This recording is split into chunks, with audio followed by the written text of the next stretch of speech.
Okay, good morning everyone. Sorry, my voice is kind of bad. So this is something I like to do with like second or third day hair. I've done like a lower messy bun tutorial, and today is going to be like a higher, a little bit fancier one.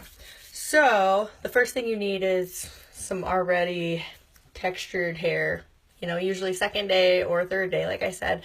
If you need a little dry shampoo, that helps to kind of give it some oomph, or volume powder through the top. But after wearing my hair curled for 2 days, it's just like this on day 3. And it's got some pretty sweet bedhead. So first thing I'm going to show you is I'm going to section off the top of my head from, like, you know, wherever you kind of recede from. So the temples area. And I'm going to go about, I still have some back combing in my hair, so I'm going to have to work through it. It looks pretty sweet right now, let me tell you. So, and I'm going to go about like halfway back to like the start of the crown of the head. And that is going to be an area that I just kind of put aside. And would you look at this? I have a clip today.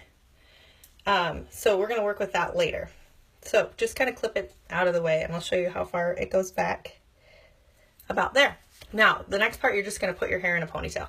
And I use Invisibobbles as my ponytail just because, you know, they're looser, they don't create like tension on the hair so much, so you don't get a headache from wearing them.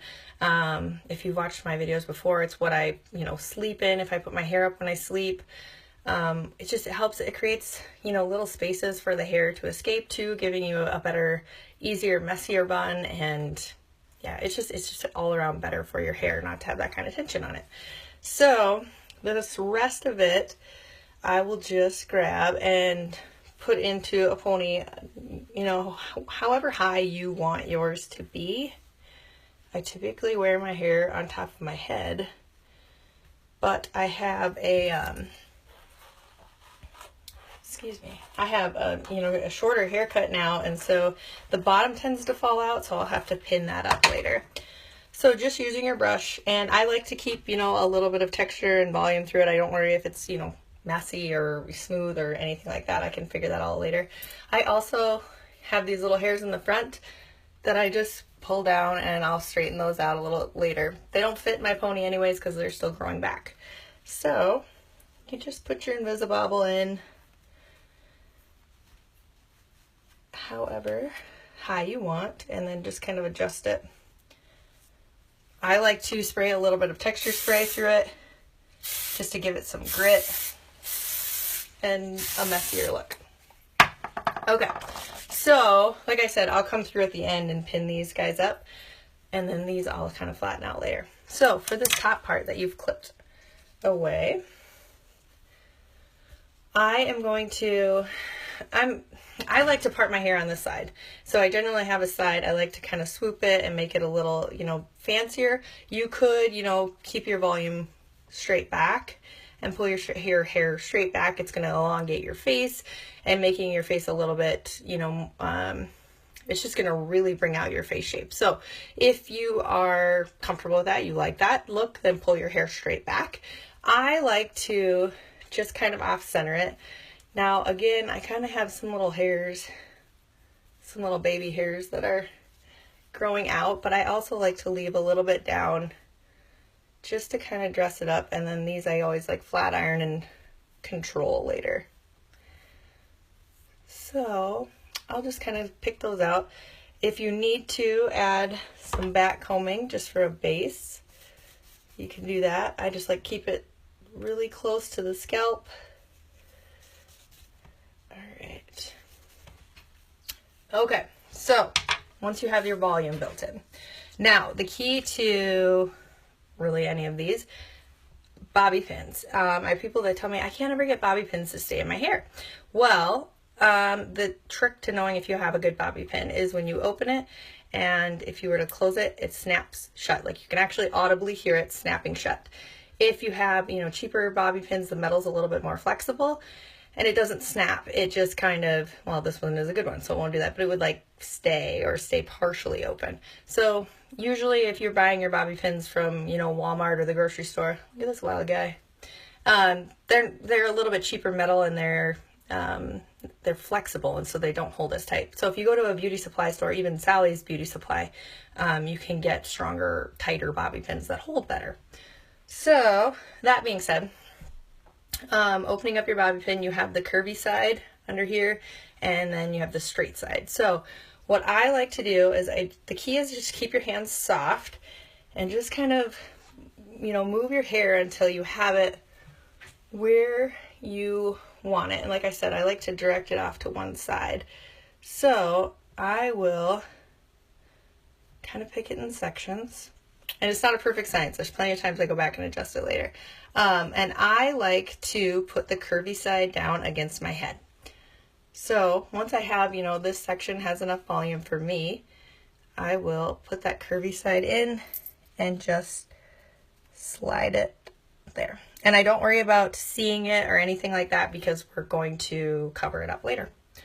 And then grabbing the next section, it's like I said, it's all just not pulling your hair tight right now. It's just, get my hair out of my mouth, placing it with your fingers where you want it.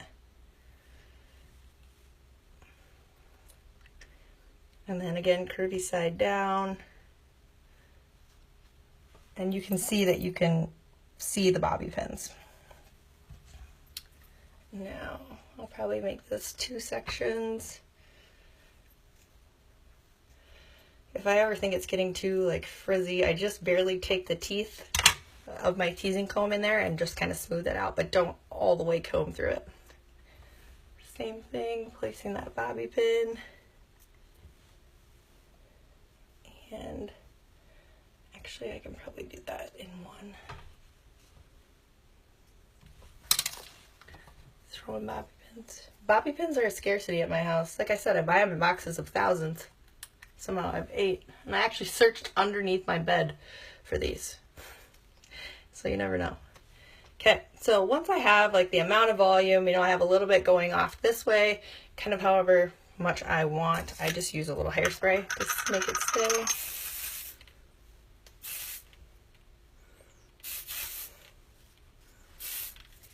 Okay. I'm sorry. Hair in my mouth. Okay, so for the next part, with the pony, you're gonna kind of find the center of it, like this, so that if you were to grab it and go like this, you would have, I don't know, I call it a donut or pom-pom or, you know, something like that. So it would essentially, you know, have the center point and then hair in every direction. Taking a little plastic elastic, you're going to disperse the hair as evenly as you can.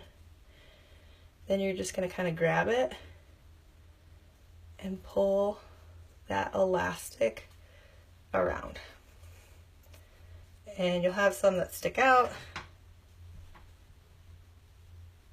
And actually, I'm going to show you how I left these hairs out quick before I do that.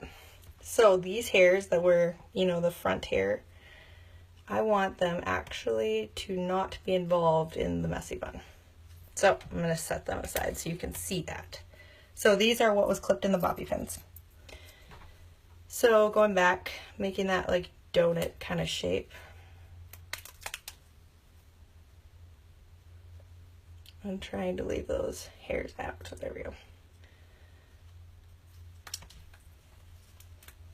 Okay. So now that you have that, you have your base. And you can kind of pull on it. That's what's nice about the bobbles, is that you can make them bigger. Now, taking a bobby pin, I will kind of pull these hairs and I'll just kind of play with them and see where they belong. Oops.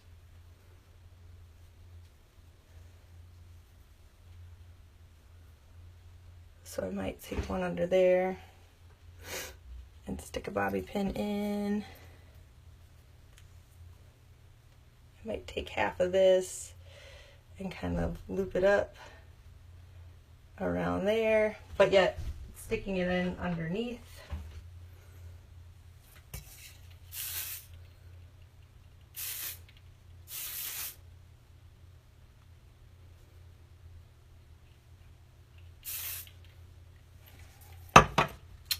And then any more tails I have sticking out,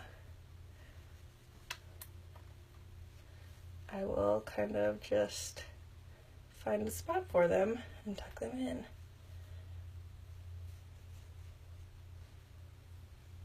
Okay, so, and then let's see, oh, where'd it go? Well, I had another bobby pin, but then I would pin these up in the back as soon as I find it. But, so, basically this is it. I take here and just kind of flatten this down and make this one.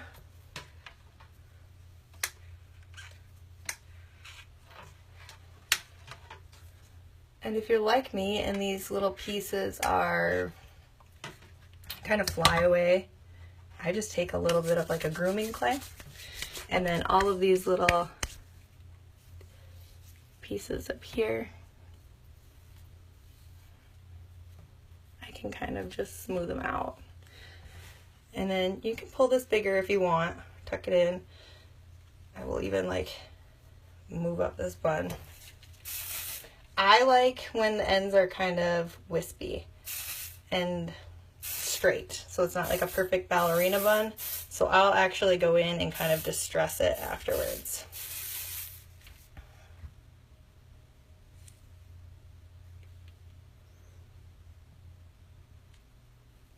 But you can do it however you want.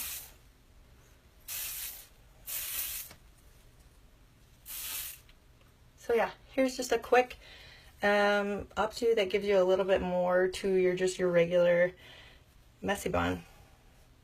And it was pretty simple. Thanks for watching, guys. Have a good one.